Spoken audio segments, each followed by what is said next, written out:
Hi, good morning everyone. How are you today? I see there are already a few people on this chat. Good morning, Eddie. How are you doing? How was Star Wars last night? I remember you went to see the last Star Wars movie. I did too. I really enjoyed it. Also, I guess it's the right day to say Merry Christmas. I never know if you should wish Merry Christmas on the 24th or 25th. So I guess Merry Christmas, everyone.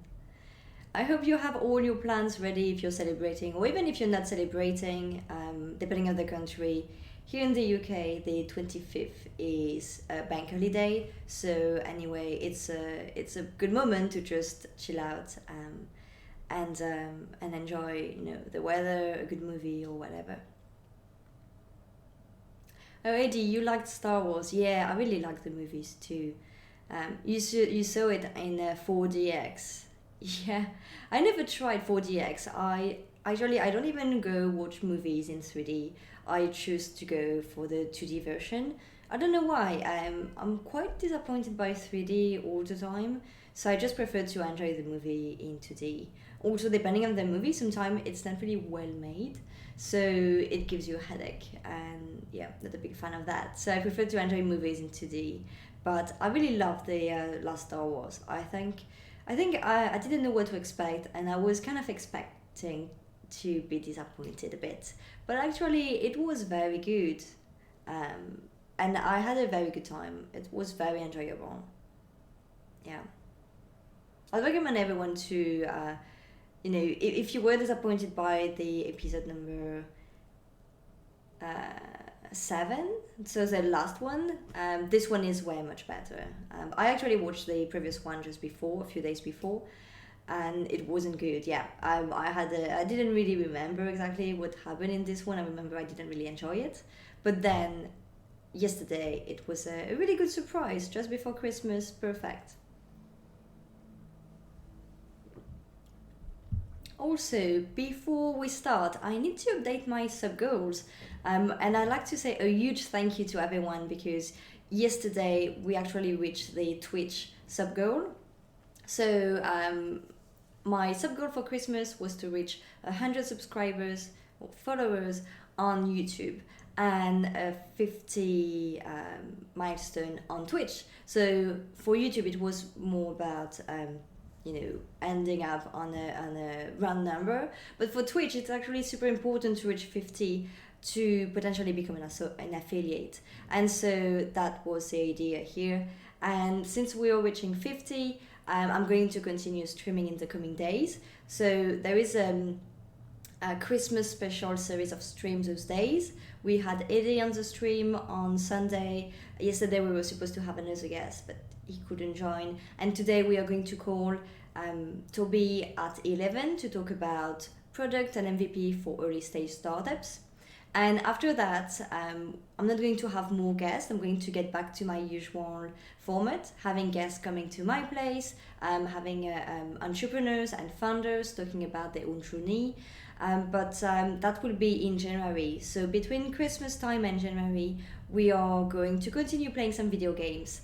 Last Saturday, I did a stream, a chill out stream, just playing The Rise of the Tomb Raider. And if you're interested into that, I'm going to continue playing during the week. So tomorrow and the day after, same time on the morning for the UK, so 10:30 a.m. UK time. And I will continue to play the game. I think it's also good for me to wake up early and get some stuff done on the morning and being able to enjoy some video games. That kind of forced myself to play some games again because I had a break with games for some time. So yeah, and I need really to update this right now. Let's do that. Sub goals right here. So on YouTube we are reached 105, and on Twitch we are exactly at 50 followers, which is amazing, really. Thank you very much, everyone. I really appreciate. I know that the format that I host is not necessarily what you expect to find on Twitch. And especially at the beginning when I started streaming, some people understood the concept, but it was kind of mixing together, having traditional interviews about business and startups, and also playing video games. And so I know lots of people were a bit confused, and I feel that still now when I explain the concept, some people don't get it, but when people try to understand, have a look at the previous videos, and as soon as they get it, you kind of see the switch, and they really love the idea. So I'm super excited about that, and to continue in January. And so huge thanks to everyone for following me and also helping grow the channel. It's super important to see some progression. I see more and more people involved in the discussion, asking questions, so I appreciate that a lot, really. Also, I see we have another follow, so thank you, Jex. I have no idea how to pronounce your name, but I guess Jex, for your follow on Twitch. Thank you very much. I see that you asked a question. Well, I don't know if I'm really the best person to answer that. I can answer lots of questions about business, startups, but here you're asking me questions about relationship. And I know some streamers that do it really well, helping people with their personal life. I don't know if I can be of any help here. But looking at your question about your relation with your girlfriend, you've been blocked on everything and you don't know what to do. Well, I would say, it's Christmas time. Chill out and enjoy the holiday season. Enjoy some time off to think about your plan ahead. Maybe try to talk to your friends and talk to your girlfriend. Maybe you never really know what's happening until you talk to people. So I guess try to reach out and see what's going on. Maybe you did something you didn't realize. Maybe it's not you at all. You never know. So yeah, but if you have more businessy startup questions, I will have definitely a better answer. Okay, so the plan is we are calling Toby at 11 a.m. As I mentioned before, until then we can try some new video games. So as I said, the usual format is that I invite a startup founder, we talk about their project. By the way, if you want to talk about what you're working on and if you have any specific question for Toby for later on, let me know in the chat. And so usually in the middle of the interview, we play video game to break the ice, create a more personal environment. And I'm always trying to find new games that are easy to play, easy to get your hands on it, especially if you haven't played for a very long time or if you're not a gamer at all. And also it has to be games that are quite short. I mean, you can have fun in a short amount of time because the entire interview lasts for about an hour and a half, and so the video game play in the middle of this lasts for between 20 minutes, I would say, around 20 minutes, maybe between 10 and 20. So it has to be fun in a short time. So I've tried a few games. Yesterday I've tried a game called Mucksters, which is an indie game.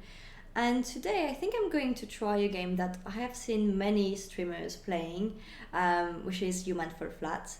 I even saw a speedrun last weekend, and I know it's completely different when you see a speedrun, but still it was really fun, and I thought it could be a great game to play on the stream. So let's play a bit until we call Toby in now 20 minutes. So with Toby, we are going to talk about product development, MVP, but also if you have any other questions for Toby, I don't know, maybe about his journey, about how to become a product person, or anything else, well, please add it to the chat. Hi, Sludgy Poopfort. How are you today?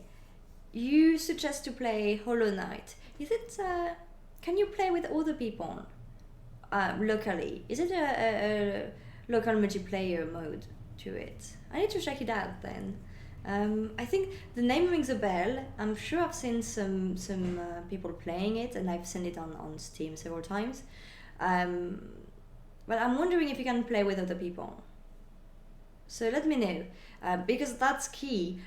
When my guests come, they are either just one person joining me or two people joining me, and we need to be able to play together. Otherwise, it's just a bit odd. Um, oh no, your day was bad. I think I need some help with the names because it's really tricky.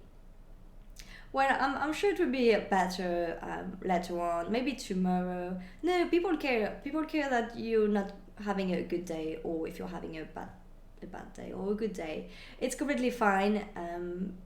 And actually, here the day is just starting. It's just very early on the morning, and the weather isn't that great. But you know, it's fine. It's December 24th, and tomorrow will be a bank holiday, so a really good time to just rest, chill out. Thank you, Eddie. Yeah, I'm super happy to have reached the goals. You know, when I set those goals for Christmas, I didn't really expect it to reach them. I didn't expect it to reach 50 followers on Twitch. On YouTube, I was getting really close to the 100, so I was thinking, well, let's put 100 and we can just do it. But for Twitch, I was really unsure about being able to match this, but really, I'm super happy, and I have worked hard on creating content. And I think actually lots of people ask me about the most difficult part of having guests and conducting those interviews. And I think the most difficult part is to actually have guests available who like the concept, who want to talk about it, and guests who also are ready to open up a bit. Because when you are an early stage founder, you have many doubts at some point, you are also really busy, and you have to find the right moment to start talking about your project, and it's always tricky. When you're very early, it's really hard to go out there and talk about your project. When you have a bit more of experience working on your project, you want to go out, but also you're always working on the funding aspect, on making it happening, on talking to your clients. So it's kind of tricky for people to find the right moment where they are okay to talk more publicly about it. So I think that's the most difficult part, but luckily I've been involved in the startup scene, especially here in London, and so this really helped me meeting with lots of people. But thank you, Eddie. And thank you also to people following me right now on Twitch, Sludgy Pupfart and ID Cut, or ID. I will just say ID. Okay, time flies, and if we want to test a bit of the game, we have to get started right now. So let's do that. Once again, if you have questions about product for startups or building an MVP, let me know and I'll add this to my questions for Toby afterward. So we are going to call him at 11 in about 15 minutes.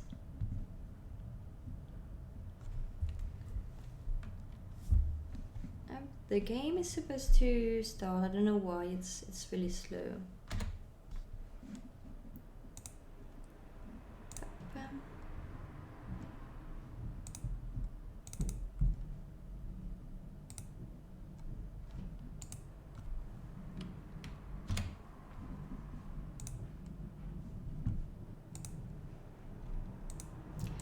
Okay. Can I just show the game now, please? Okay, I think I need the game to load a bit before being able to show it to you.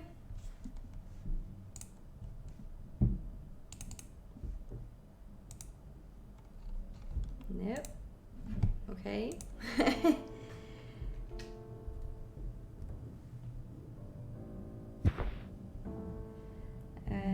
Okay. I know the screen is just black right now, so sorry for that. Trying to show you the game capture. I don't know why it just doesn't want to launch. There is always something going on with live streams. It's very interesting. That's what I say to all my guests every time they come and they don't necessarily know about live streaming or video games. and so just even just having a live interview on the internet. And so it's always interesting because quite often we have a few technical issues, nothing major, but you know, small things like, oh, one day this platform doesn't work for some reason, or I don't really see the right count of viewers, or you know, small things. There is always something going on. But I guess that's what makes a charm of live streaming.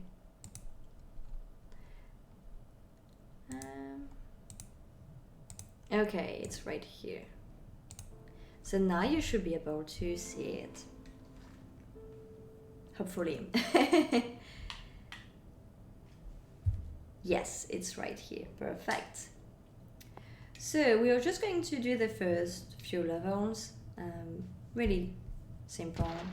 And the idea is to evaluate if this can work on a stream with guests that are not playing much video games, and if we can have fun in just a couple of minutes.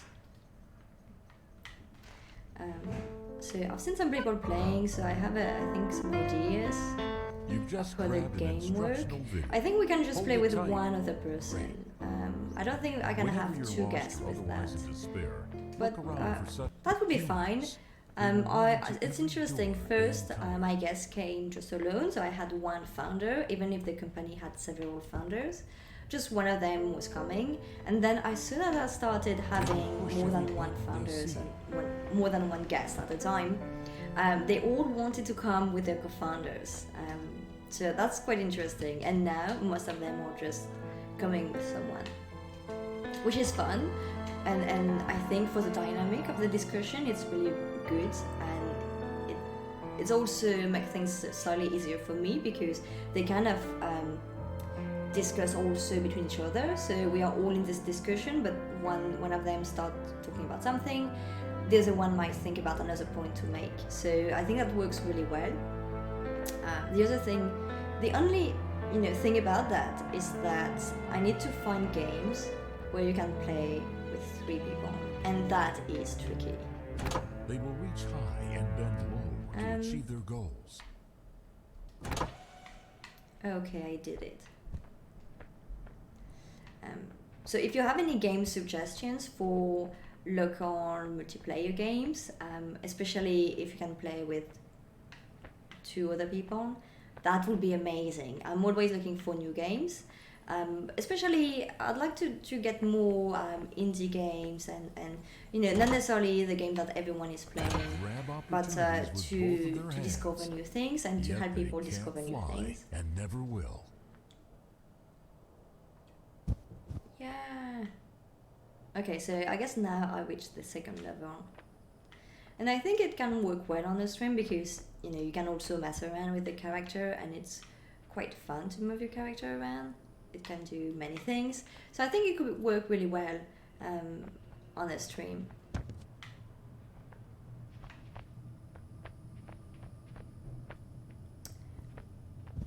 Oh, there is something over there. Yeah, there is a door. Can we go there? Is it the way you're supposed to go? Maybe it is. So that's right, on this game I am cheating a little bit because I have seen other people playing the game already. So I think I get a good idea of the different mechanism. But it's always fun to play. Okay. It's so fun when I watch the some of the speedrun the other day.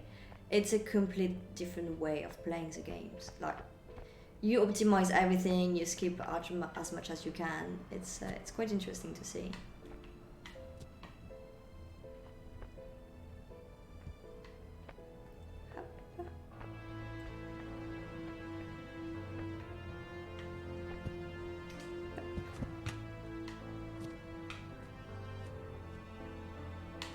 Ooh.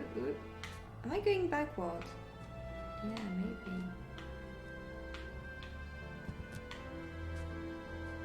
maybe. Oop. Yep, no. I did something wrong here. I guess that wasn't what I was supposed to do.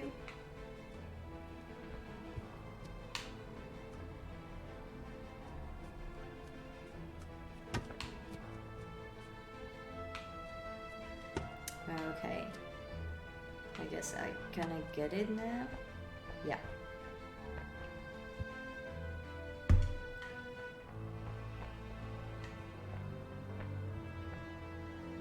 Is everyone here on the chat celebrating Christmas? Or for you, it's just a normal day?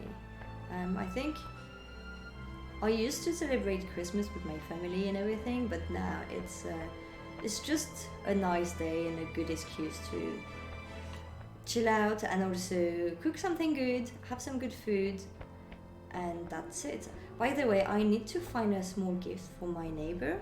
If you have any idea, I need to go to the shop this afternoon and to find her something nice, because she's inviting us for a drink tomorrow, and I need to find something to say thank you, you know, but I don't know yet what exactly. So if you have any suggestions of a nice gift for someone who invites you for, you know, some drinks and I guess maybe some mince pie.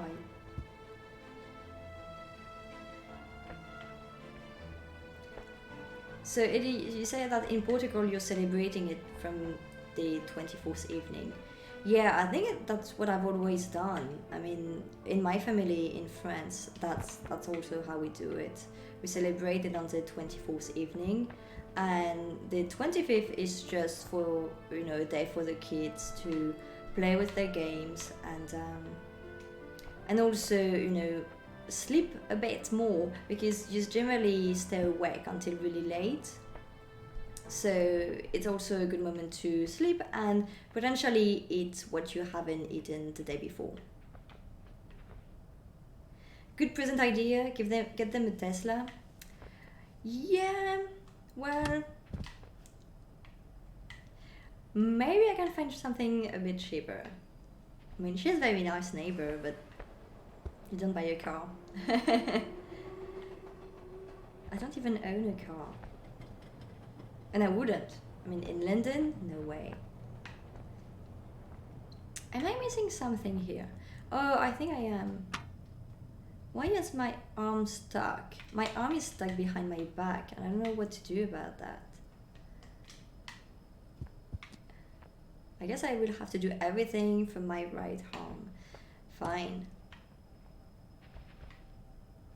Do I need to maybe fold something? I don't know. The arm is stuck. Completely stuck right now.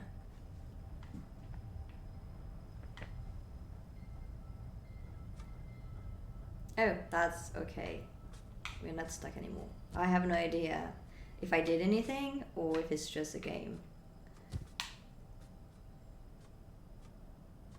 I can't just move this away. Come on. Please. Oh, okay. I wasn't going to the right direction, of course.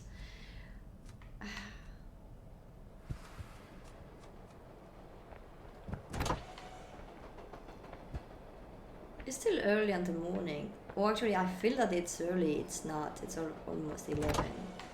I don't know why I'm so exhausted these days. I might just spend some time sleeping tomorrow.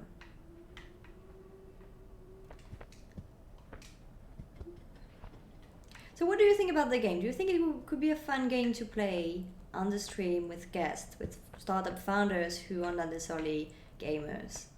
I think it could work well, but we wouldn't necessarily do many levels. It would be more about messing around with the characters, trying to grab things, but you don't have much things to grab around. But I think it can work. I just need to have just one guest at a time, so I can't have two guests. But yeah, could be fun to play. I also don't want to play too much, not to spoil myself. So when we play it on the stream with guests, I can also discover a bit and not just beat my guest. That's not really nice, right? So yeah, I guess that's it. I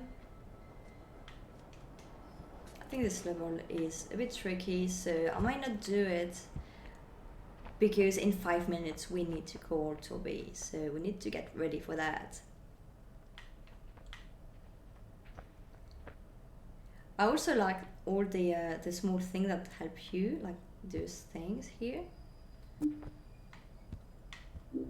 That gives you some indication. I think you're supposed to have a screen appearing on the side.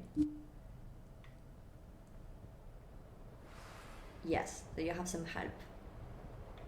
It reminds me some a VR mechanism, something people try to experiment with in virtual reality, where you try to add some text, but in a way that doesn't look like a screen in front of you. That's exactly how people used to do it. That's quite interesting. I know it's a very short gameplay today, but that's the idea. The idea is just to get ready for our call with our guest, and there will be more gameplay tomorrow and the day after. We'll continue playing The Rise of the Tomb Raider. So if you're interested, join me tomorrow morning from 10:30 a.m. UK time, and the day after, so on Wednesday and Thursday. And then I'll just be sleeping on the morning for the entire morning on Friday before starting again work and other stuff. Okay.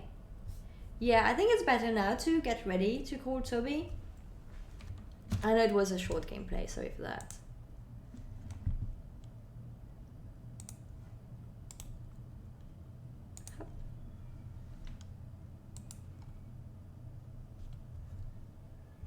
So do you have any specific questions for Toby? He has a very interesting background, and I've known him for quite some time now. So if you have any questions about how to build a product, how to start your first MVP, and other any questions related to this, maybe how to test your ideas, I do have lots of questions right here. So if you want me to add any of your questions, you can add them while I'm speaking with Toby, but also because there is a slight delay on the stream, if you want to just pop your question now, feel free to do so.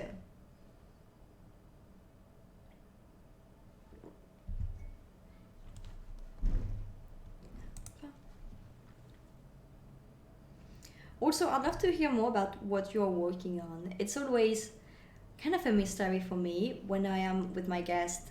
Well, you know, I'm chatting with them, so I don't really have the opportunity to get to know more than that the people on the chat. So if you want to tell me more about where you're based, what you're working on, I really want to know. That's super interesting for me to better understand who's interested in this kind of content, and what you're working on.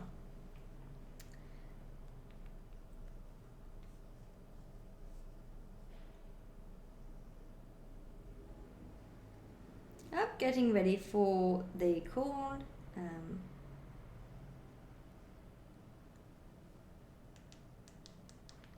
I am calling Toby in 2 minutes. We have 2 minutes. If you want to grab some coffee or tea or anything, well, you have 2 minutes.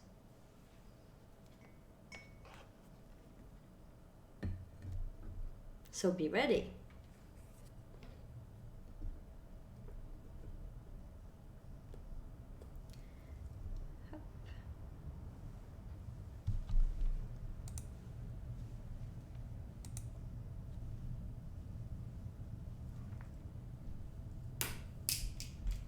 And also, if you have any ideas for a gift for my neighbor, I'm super interested also.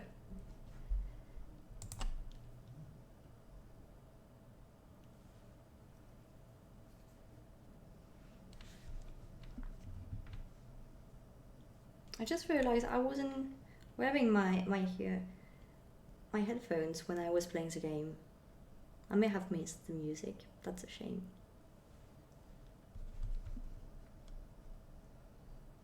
Okay. Almost time.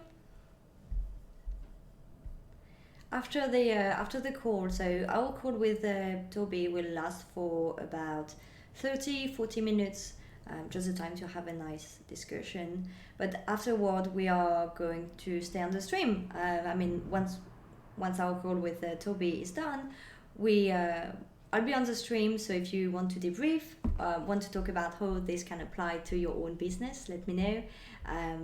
I'll be around. I can stay for a couple of minutes, so just let me know.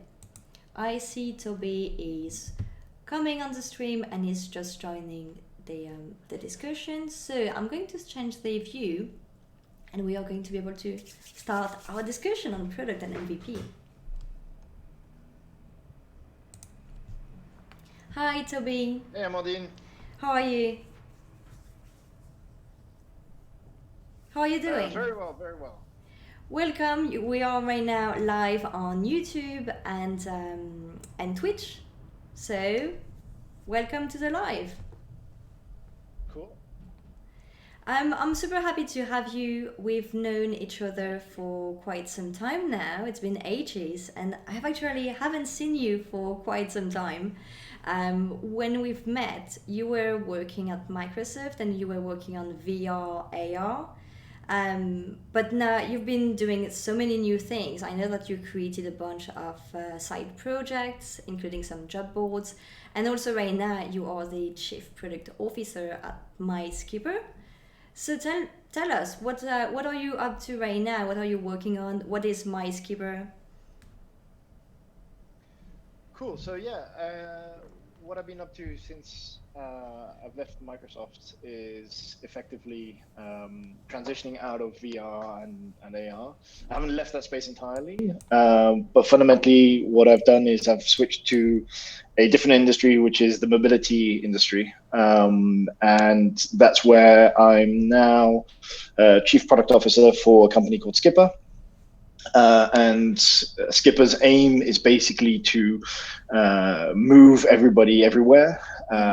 And we do that predominantly for B2B space. So we have a SaaS platform and a MaaS application. So that's mobility as a service, as an application. Really, it helps you to basically plan, book, and pay all your tickets in one space. And yeah, and then in between, I also do a lot of other side projects, running jobs in XR and launching a few new job sites for the AI space, for games and new technologies like Flutter. And I've got a few other projects coming up this Christmas. Oh, fantastic! I can't wait to hear that. What's the best way to keep up with everything you're doing? Maybe Twitter?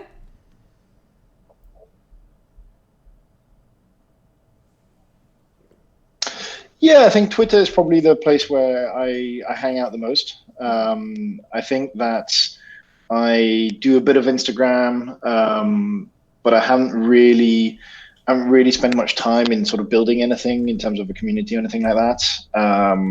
I've focused mostly on sharing a lot of my thoughts and comments on Twitter because it's a lot easier, and there's really good maker community. So there's a great community of people that are building new side projects. I've got a lot of Slack groups, but I find Slack a bit overwhelming, a bit slow, and the pace of discussion is a lot faster. So, you can easily end up with like 1,000 messages suddenly to review, and it's a bit challenging. Yeah, it is.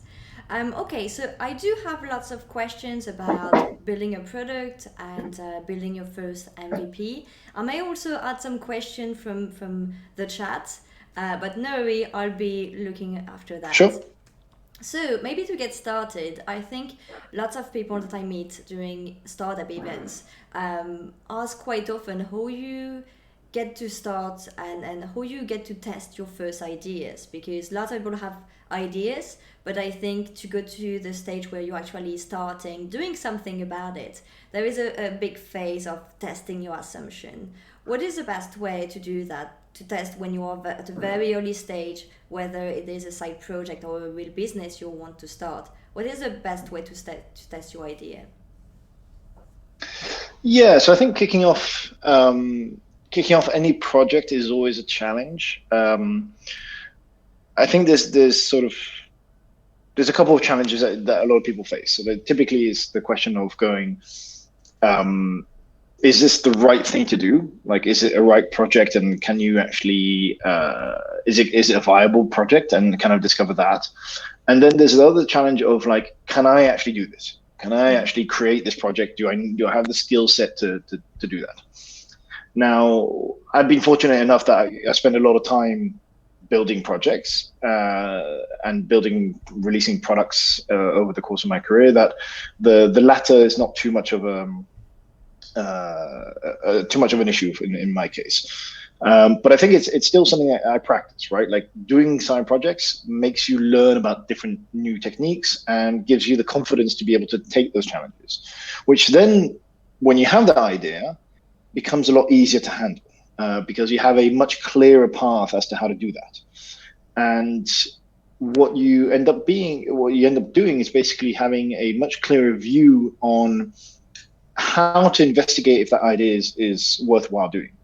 Now, I tend to typically I have a bit of a sort of process in that view, which is that for side projects myself, I tend to go for niche projects, right? So I don't try and go for something that is mass scale or super popular in many cases, because that can be quite difficult to validate. It can be quite challenging to say, oh, I'm going to create a replacement for plastic, and when you have an idea that's really broad, the boundaries to test your idea become quite hard to figure out. So I would say that by having something a bit more niche and a bit more concentrated, you can easily target the right people behind it and actually go and ask those questions and say to somebody who is looking for jobs in AI, or looking, for example, I'm starting a community finder, which is basically for all the top 50 Slack groups in the world. And one of the ways I sort of investigated how to go about figuring out if this was worth spending some time on is asking a lot of people in the maker community, or talking to people in startups, and kind of go like, hey, do you use Slack? Yes, cool. Are you interested in finding other groups? Do you use other groups? And seeing what people are doing, and basically finding out the pain points of those people, to be able to say, okay, I'm actually going to solve these pain points, and if I solve those pain points, people are going to be attracted to my idea. I tend to also be very brand focused or very name focused, and I think that can play a big role, because ultimately you can find your product quite fast, or you can test your product quite fast. But if you don't have a name that people remember, then in the long term it becomes a bit challenging. So I tend to sort of concentrate on names that are very obvious, or very easy to remember, and as a result, then you can sort of get something that sort of sticks, basically. And that stickiness, that brand stickiness, plays a big part of the whole product. So in many ways, you should focus on product market fits, but you should also look at brand market fits. I think there are also different type of building the first version. Lots of people talk about prototype, but then there is also the MVP, and I think there might be some confusion for people on what is what and what you use at which stage. So what's the main difference between a prototype and an MVP, and what is best for which stage you are at? Is there one of them that is more suitable to put in the hand of your first users, or is there one of them that is more for very early days, just to get a better idea and start working on what your project will become? Yeah, I think this is the endless debate, really. What is the most important for your project, and how do you get it kicked off, and do you do an MVP? Do you spend money with it, sort of directly getting things made and tested? I think there's about 10 steps before any of that stuff. And yes, MVPs are very good and part of the process. But fundamentally, you can do a lot of things beforehand that help you validate what you want to do. You could have a simple landing page and just ask people and just say, hey, like I'm about to build this. It's going to feature these features. Is this something that you like? And if people sign up and already show interest, then you've already got a little pool of basically very targeted users that would be, interested in your delivery on that promise. Now, then how do you deliver that promise? Well, then potentially you look at an MVP, you look at a quick and dirty prototype that you've built through sort of no-code solutions. And you can test out a lot of your flows before you even get down to an MVP stage. And MVPs, if you can code, why not? You have the benefit. But a lot of people can't code these days, or don't yet have the skills, right? And I think that then you can use a lot of no-code solutions, or just have a lot of very smart interactions with your users through a lot of Google Sheets, Webflow, and Zapier, kind of like just tying all that together to create effectively prototypes that could work. And even simple sketch prototypes or Figma prototypes that are basically just tied together.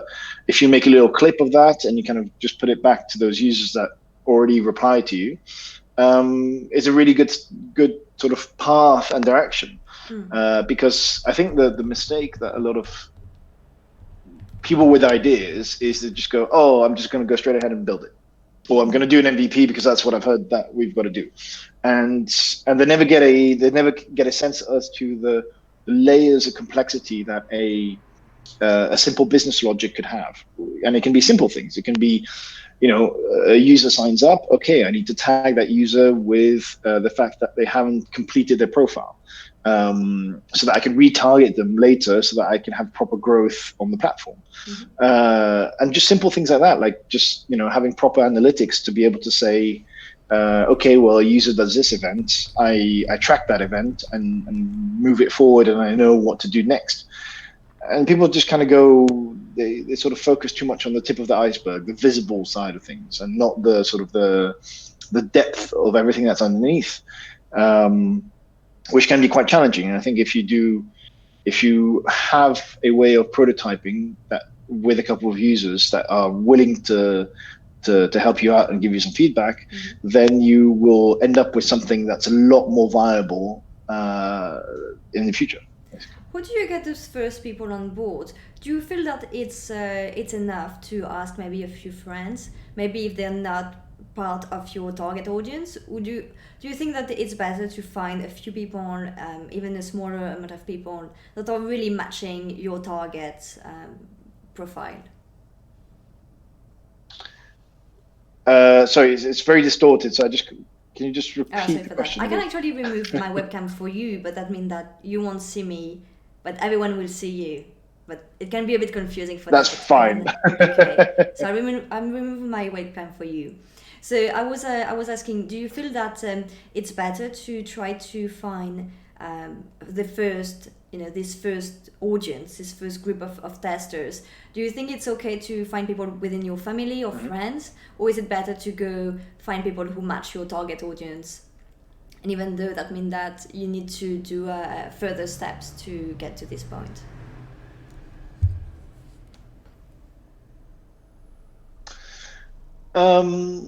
Yeah, I mean, again, I'm kind of, the question is a bit hard to understand it through the distortion, but I think in with regards to finding your audience and how to handle them, I tend to go, again, because I tend to go on something a bit niche, but even if you go, if you're launching a new luxury sort of set of treats for dogs or something like that, you can have a lot of groups that are basically dedicated to taking good care of their pets, right? So in those kind of scenarios, you will basically be speaking to people that are very interested in that topic, and you can capture those people as part of your initial testers and initial audience. And you'd be surprised by the amount of feedback that people are willing to give on new ideas, on things that they can participate in, and that sense of like, oh, I'm helping this person build a new product or new service. There's, if you look at Facebook groups are an amazing way of sourcing potential users and potential future clients, because you know that the people that are joining those groups are interested in those topics. So if you target those people, you have access to a lot of information there, and those people are more than willing to share an opinion, and basically everybody's got an opinion. So they'll happily go, hey, like the service needs X, or I was expecting Y, and then later on, as the project sort of evolves, those initial starting users will be your ambassadors. They'll be the people that have stuck with you throughout your journey, and especially if you curate them and communicate with them across the time that you spend developing your project. They could even work for you. They could help build a project. They could be clients. Like, there's a lot of opportunities there with this initial set of users, basically. You also mentioned a few mistakes that you see a lot happening with people jumping directly into building an MVP without properly testing their idea. Do you see other kind of behaviors, other mistakes that could be avoided? True. Yeah, I think a lot of the mistakes that I see tend to be focused on probably more branding and communication. So in terms of when people share information, I mean, there was a guy I helped on Twitter who had posted a little image which was similar to the one that you did for your for this interview. Actually, they posted it, and basically when you saw that image posted, you could see that the font was way too small to read. It was a bit difficult to understand what was the point of their show and their podcast. And so it's just sort of really bringing that type of content out and highlighting that content. People have, little attention span, and still I find that debatable, but I think it's because people don't get to the point fast enough as to what they want to deliver. And then I think, a lot of the mistakes I see is related to the service. The services that people build sometimes are very, how can I say, are either too broad or too narrow. And so you can have services that are trying to do everything at the same time. And then your messaging is all over the place, and people get confused. Or it's basically way, way, way too niche, and basically just one thing, and you're paying $5 for one thing. And that's a bit strange when you should expect, a bit more value for what you're paying for, basically. I think, that's very much sort of on the sort of side project kind of thing. If you're building an app, I think in today's world, it's really the fundamentals of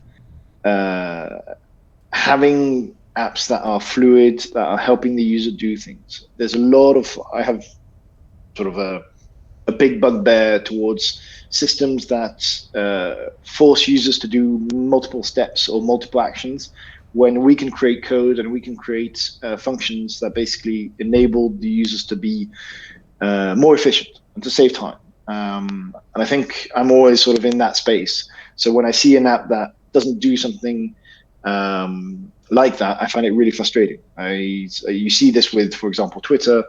The app on Twitter allows you to add people to lists, so that you can add them to like a list for VCs or for great entrepreneurs or makers of side projects, that sort of thing. But in the selection of lists that you have, there is no ability to create a list at that moment. So if you don't have the right list, then you have to basically stop what you're doing, go back to the app, create your list, and then re-add that person into the list. And it's such a waste of time. And so poor UX in that space basically kills user engagement and the retention that you have on those apps.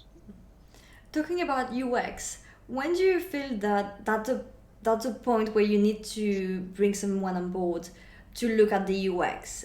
Is there a specific sweet spot or something to look for? A specific moment where you understand that, yeah, from now on we need to really get everything go through someone who is specialized in UX, because we can't just go further doing our thing without having someone specialized in this.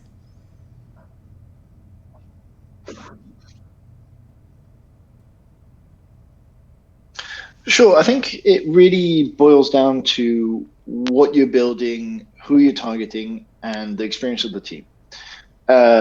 So what I mean by that is that you can have a product that is super simple. I've seen simple lists and applications that do travel information, that sort of thing. Or there's one recently which is all the visa informations for any country, right? And you can keep it very simple. And I think that level of simplicity makes it a lot more accessible. And I don't think that on the team they had anybody on UX specifically. So again, I think you can go quite far with just understanding good basic principles and good practices and seeing what other companies are doing. But if you don't have experience, just stay very simple. If you want to do something more complex, you definitely need to have somebody who's specialized in that. And it's not always a specialism, but it's really just the fact that somebody is dedicated to thinking about those problems. And because those problems can be quite complex when you start having multiple devices. Do you have an infrastructure do you have a technology like Flutter, for example, or React, which enables you to create a mobile and a desktop version? What are the experiences worth? How are they changing? What is happening in the context of that moment when the user is using it? Meaning, when I'm on my desktop, is Citymapper the same version that I'm using when I'm on my mobile?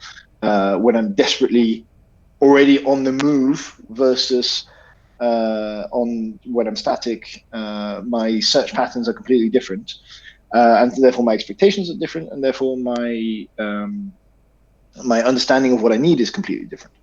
And so I think you can go quite far with a certain level of simplicity, but yet again, once your app tries to do more and it becomes a bit more complex, you will have to have somebody dedicated to thinking about those problems, thinking about how to make sure the user is empowered to do what he needs to do to find the answers that he wants. And ultimately, you're in that space all the time, and so you have to, maybe pre-digest some information, maybe suggest some information, maybe test out and check that the flows that you've done are the right flows.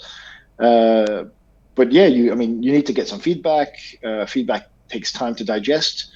It takes time to come up with a solution. It takes time to iterate on those solutions, and you can go quite fast. But then the expectation that you go quite fast and you change things means that you'll be poking in multiple directions, and you need to have the ability to quickly come back and to go in another direction. Now that might be suitable for sort of an audience that is accepting of that, but if you're doing an app that is for the general public, then that might be quite confusing for your grandmother or somebody young to understand, right? So you can't always be in that framework. So you need to know who your target is in that context. Is it the role of the product person to look after this? And if so, what kind of people are you looking for? I know you have lots of experience doing this, so you're a natural choice for your current company. But maybe for smaller startups, when they need to first start thinking about hiring this first product person, what kind of skills or background should they be looking for? Do people need to have a specific product background, or is there specific skills that you need to look for? Yeah, so I think when you look at product managers and product people overall, for me, I look at the ownership of a service or an application, right? So In many ways, whether that is a startup that has a mobile app or web service, for me the product manager basically has a responsibility to ensure that all the aspects are well understood and covered. Following that, they need to rely on a team which are composed of UX people, of graphic designers, of coders, potentially of system designers, to be able to leverage and to really expand in those different sections of the product. Because you can go, one product manager cannot do everything, especially when you look at how complex products are today. Just understanding how users interact with your product is practically a full-time job, if not, depending on the size of your company or your startup. To just having design iterations, to having good release processes, to having good QA processes, to having good marketing that understands your product, to having a feedback loop for ideation and discovery, and being able to say, okay, we're taking all this feedback, we're circling it back through our backlog, and it's coming out. And so I think that there's a lot of value in having somebody who's able to see the holistic picture of that service and those products. Finding those people can be quite challenging. It's definitely something that is, there's few people like that. But similarly, when I used to make video games, there are few producers and exec producers that have the ability to see the level of complexity across the whole of the video game, both at from a vertical in terms of topic or horizontal in terms of the breadth of the impact of features and development and that sort of thing. And talking about features, actually, when you need to start adding features, what's the best way to prioritize what should go first? Is this about asking or having this conversation with the users, or is it more sticking to your initial plan? What's the best way to go with adding new features to your product? So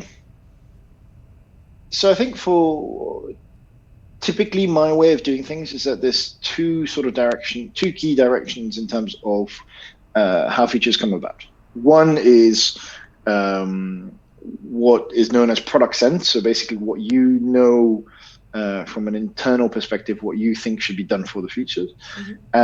And the other is user feedback, right? Like there is a demand in the market for X feature to come through, and both are valuable ways. And I think, and I'm sort of sensitizing the fact that, the information can come from a lot of different sources, but ultimately it's that. And so there'll be different drivers and motivations for those features to come to life. And then once those features at least are known and understood, they come into basically a process where they get filtered and prioritized. Now, the filtering and prioritization of those features, every company has a different way of doing it. There is, for example, the ICE scoring, which is measuring the impact, the confidence, and basically how easy it is to implement. That is one way of doing it. There's a lot of companies that look at financial costs of developing the feature, estimation, business impact, user impact, product impact, and sort of trying to basically come up with a weighted average that enables you to prioritize, or at least to say, these are the features that we need to go towards next. Everybody's going to create the different versions and different ways of sort of measuring or filtering out those features, and then deciding, okay, now we have to go and get them done. And then that kicks off a whole different process in terms of building and exploring the features and just making sure that everybody has a really good, clear understanding of how to develop it, or the nuances of those features, and also what what is the impact or what are the changes that need to be done. And many features could be planned 6 months in advance because it just takes that long to potentially get back-end changes or structural changes in place to be able to enable those features to come to life. Or many ways you are reliant on third parties who have to go through approvals and that sort of thing, and that's a whole different challenge. So, for what I understand, when it comes to product, the data aspect is super important. You mentioned one way to gather data could be to have, landing page and start having feedback from your users. What kind of data do you feel that is key to focus on, especially when you're starting building your first roadmap? Is there any specific data that are very important to get, maybe regarding the your target audience habits, or maybe something else in terms of data? Yeah, I think it's interesting because when you're kicking off a project, especially when you're launching one, there's really different ways that you can approach it. And you see a lot of people that have a lot of success on posting on Product Hunt and that sort of thing, and it's one way of generating attention. But fundamentally, it sort of depends on what your product is, right? Like, assuming that your product is a B2B product, you're looking at a much more, not rigid, but a lot more process-driven and expected type of content online. You're looking at landing pages, you're looking at white papers, you're looking at comparison charts, you're looking at articles that explain to you why your system is better than another. You're looking at case studies. And I think from those basics, then you can do other things. Now, the other things is where you have leeway to go and explore new ways of basically attracting clients and potentially converting those clients into users.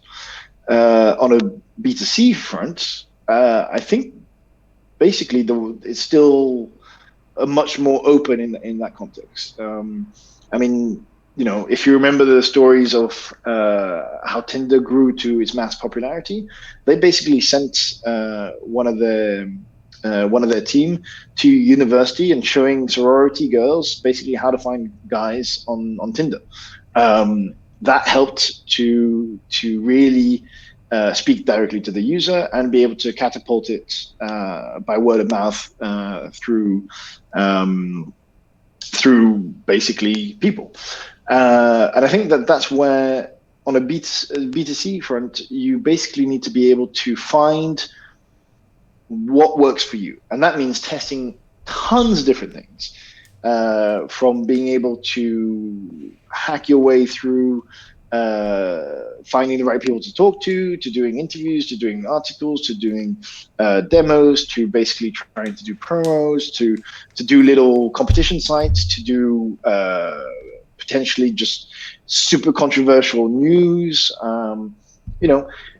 That's when I think really the sort of notion of there is no bad press, it's only good press, basically really plays to your favor, because you can do whatever you want. It could be a simple hack to be able to say, hey, there's a community of people that use this travel blog, and they have a newsletter, and simply emailing them and saying, hey, could we be part of your newsletter? At the end of the month, you just have a little line saying if you're interested in using our travel app, for example.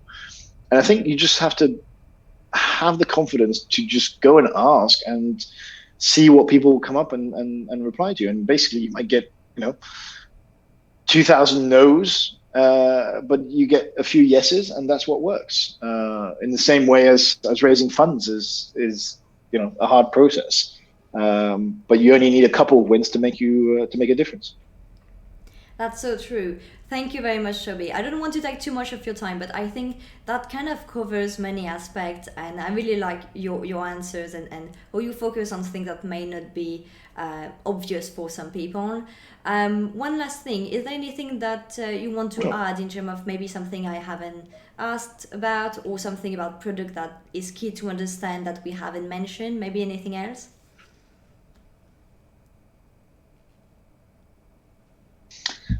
I think the I think from my perspective, the in products, the fundamental thing I look for is somebody who's tried to do it themselves, who's tried to build something themselves, right?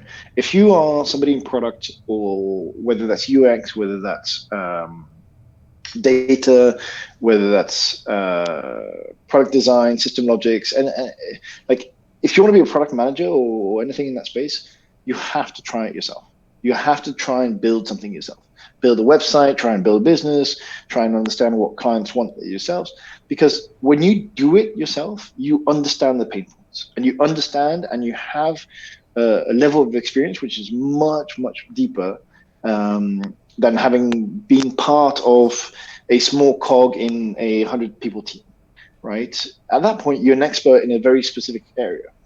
But being able to say, hey, you know what? I built a website. I had a landing page. I did the marketing for it. I wrote the copy for it. I did the designs for the art.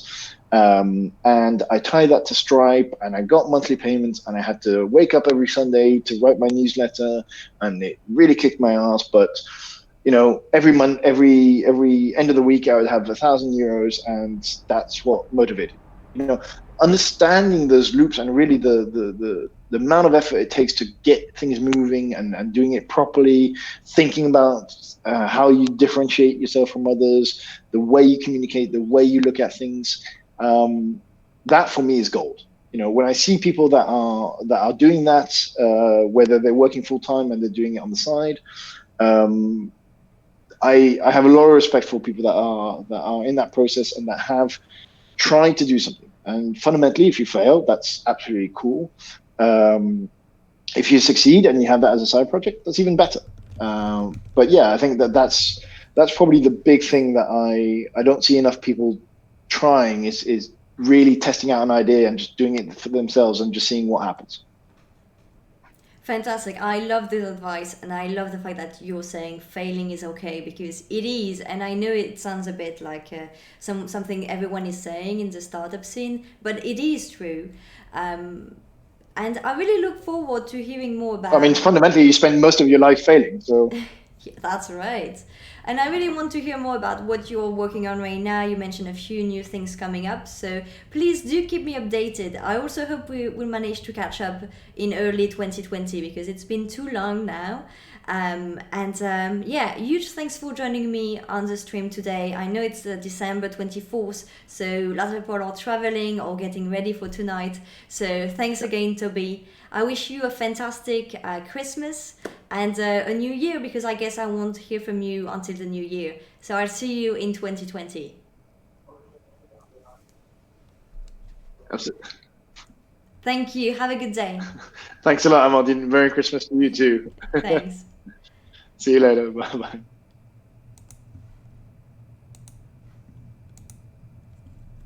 Okay, that was super interesting. What did you think? Who do you see that applied to your own project? I'll be very curious about this, and I'm super happy that on Sunday we had Eddie, and it was more about the discussion on the technical aspect and the aspect of doing the first iteration, the first coding, and here we talked more about testing your ideas, getting first feedbacks, and I like the fact that we had the opportunity to talk about both aspects, and I think both are very important at an early stage. So I'd be really curious to hear more about what you think and how this applies to you. Also, our sub goals needs to be updated. We have now more followers on Twitch, so let's check this out. Yes, we are reaching 54, so we need to update that. Thank you very much, everyone, for your follow. I really appreciate that. Sub goals right here.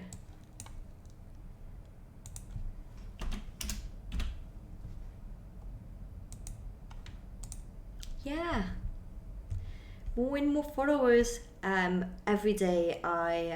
I'm super excited about that, and also this Christmas, that's the first time that we have people joining me remotely.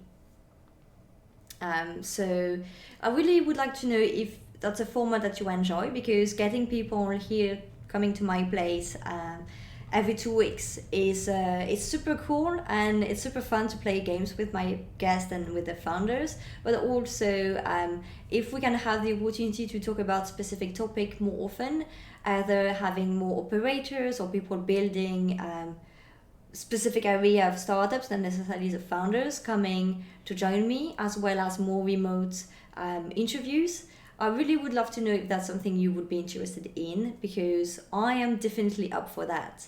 I know that it's not always easy for people to come join me, and sometimes, and actually more and more often, people reach out to me from other countries and they ask me if they can be part of the stream, and I'd love to have them, but they are not based in the UK, and I can't ask them to come to London just to do an interview for 2 hours. So if we can do more remote interviews, I'd love that, but I need to make sure that you're on board with that too. So let me know if that's something you find interesting. And also having people specialize in specific areas. So we talked with Eddie about the technical aspects. With Toby, we talked about the MVP and the testing your ideas. But there are also lots of other functions in a startup and in every project that could be super interesting to hear from. For this series, I initially wanted to also interview someone in the communication and PR field, but it couldn't happen on such a short notice, unfortunately. But it could happen in the future. So also, if that's something that you want to hear from, that could be interesting. Thank you, our streamer, for your message. I'm actually French, and Toby is from Belgium. So generally, when we see each other, we speak in French. But as you can see and as you can hear, he doesn't have accent. Like, he doesn't have this French accent. He speaks a really clear and really British English. Lucky him. I haven't reached this level yet, and maybe will never. That's okay.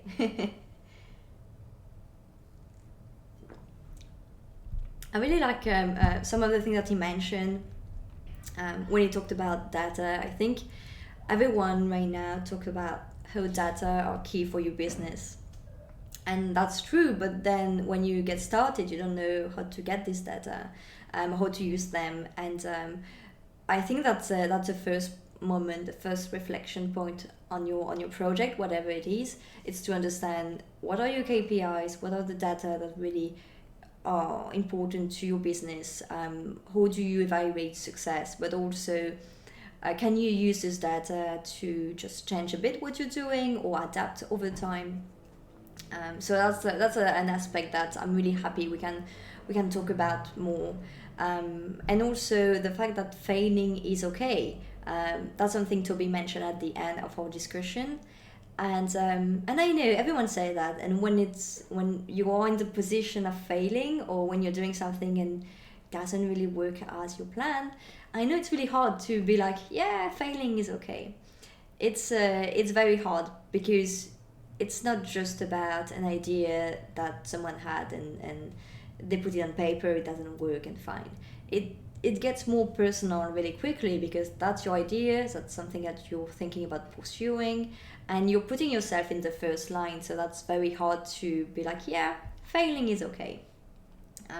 But I think it's not just about thinking that failing is okay, it's about having the confidence to just try and to analyze what you're doing step by step, and at some point to just not necessarily accept failure as it is something normal, even if it is.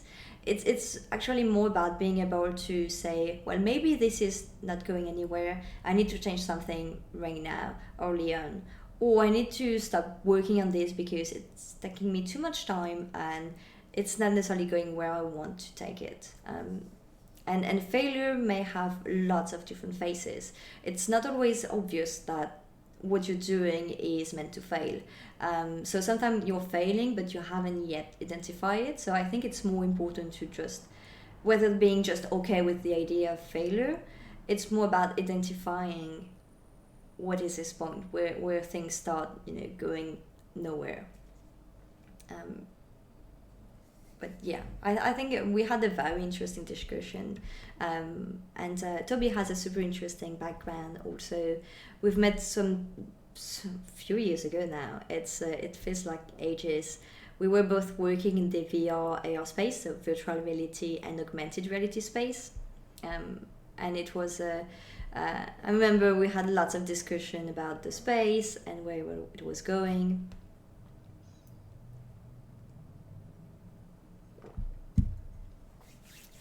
So, we had a great chat, but I still have no idea what I'm going to buy to my neighbors tomorrow. So, please help me out. If you can just DM me, even after the stream, if you think of anything, drop me a line. I will be back live tomorrow and on Thursday from 10 a.m., 10:30 a.m. UK time. But there won't be any guests anymore. It will just be me, and we can talk about business and startups as much as you want, but it will be more chill out. We'll continue playing The Rise of the Tomb Raider. If you still enjoy the game, I do, so I think it could be quite fun to just continue a bit for this week. Anyway, Christmas week is always quite calm. No one is around. And I'm trying to focus on working, get some work done, but having the stream on the morning is super fun. So I'll continue hosting just streams on Twitch only. So if you're right now watching from YouTube, on Wednesday and Thursday, I'll be only on Twitch. You can join, you can watch the stream without an account or just following the link. If you want to chat, you will need to create an account, but it's free and it takes just a few minutes and we can chat there. It's actually a platform that is more suitable for video games. So I'll be there on Wednesday, so tomorrow, December 25th, and on the 26th, also on the morning, so from 10:30 a.m. UK time. If you have any, also for the future, if you have any specific questions, if you want to reach out to me, I'm available on Twitter a lot, and other platforms, a bit everywhere actually. And also I want to hear from you for the next year. So for 2020, I'll continue doing my live streams every 2 weeks, having entrepreneurs and startup founders joining me, playing video games, talking about what they're going through and what they're working on. But if you want to hear from specific industries or specific founders or from founders with specific background, let me know and I can be looking specifically for those people. Right now, the way I approach founders and the way I found founders to join me is through my network, through personal connections. Sometimes I want to talk about specific topics. So, for example, when I had Patricia and Alma from Vibio, I really wanted to talk about sex tech, and so I was proactively looking to talk to sex tech companies. So if there are other areas of businesses that you want to hear about, I really would love to go look for that. Also if you have some ideas for games we can play on the stream with my guests. So games have to be easy to play, to be short, and to be able to have fun in a very short time, and to be local multiplayers. So always happy to have lots of suggestions. Right now we are getting closer to lunchtime right now, so it's December 24th, so I wish you all a fantastic Christmas time, or even if you're not celebrating Christmas, a great day tomorrow, since for many countries it's a bank holiday. If it's not, just enjoy the week, have a fantastic day ahead, and I hope to see you tomorrow morning for some Tomb Raider gameplay, and just come say hi, chill out. Even if you want to talk about your business, startups, or if you want to talk about anything else, I'll be around. Thank you very much everyone, have a fantastic day, bye.